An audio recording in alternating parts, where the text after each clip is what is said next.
If determinism is true or compatibilism is true, why does the Bible say what it says? I'm just going to go to Scripture. I've only got about 6 or 7, going straight to Scripture to pose just a few questions. I just don't know how the Calvinist reformer so easily adopts or buys in to the concept. Don't forget, your teachers, your pastors, your theologians, your leaders, they're not perfect, especially if free will is true. If you can freely make your own decisions on your cognitive realities and your understanding of words and vocabulary. So you can read some of that. By the way, those are Westminster Confessions and a couple Calvinist reformers from, I think, the early 1900s is Hodge. Anyway, Deuteronomy 5:29. Oh, that their hearts would be inclined to fear me. The only way anybody's ever going to be inclined to fear, to humble themselves, to respect and awe God is if it's determined, right? If God put inside of you a will, a desire that's strongest to lean towards inclining to fear, if they would keep my commands, oh, that their hearts would be inclined to fear me and keep all my commands always. Okay, so then it goes on to say, if they were to do that, things would go well with them. Well, come on. No, they wouldn't. Not if you have a predetermined plan otherwise for the reader of this, for the hearer of this. In Deuteronomy 5, Moses is probably teaching the crowd, teaching 1 million people, right? From the Jews, Israelites, Hebrews. Okay? More scripture that don't make sense. Lord said to Cain, now God's talking directly to Cain, according to that scripture. And he asks, why are you angry?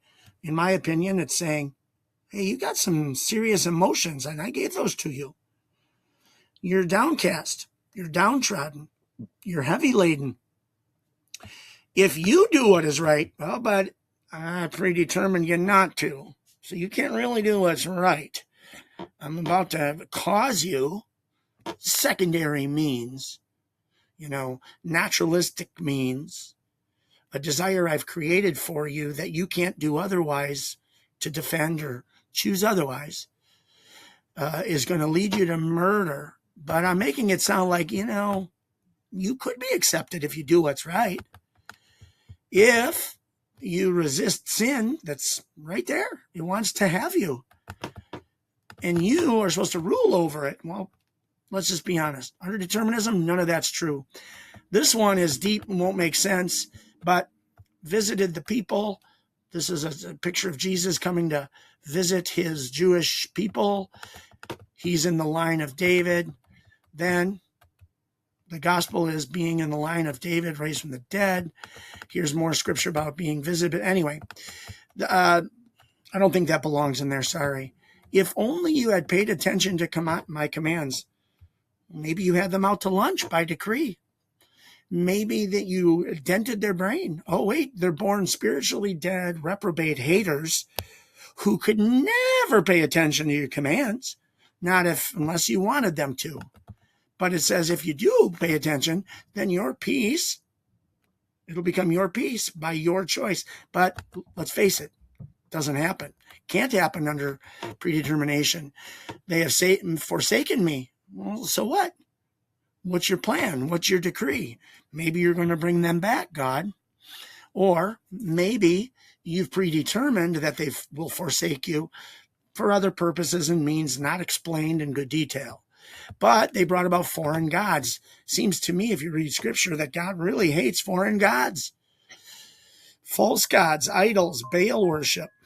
Okay, so you can read that yourself and do your own. Here's more Westminster Confession, just to prove that I'm not making it up. This is what reformers teach. Causal divine determinism. It does not consign one to a view. Oh, sorry, you can read it yourself. Okay? All right, over and out. Head scratchers abound.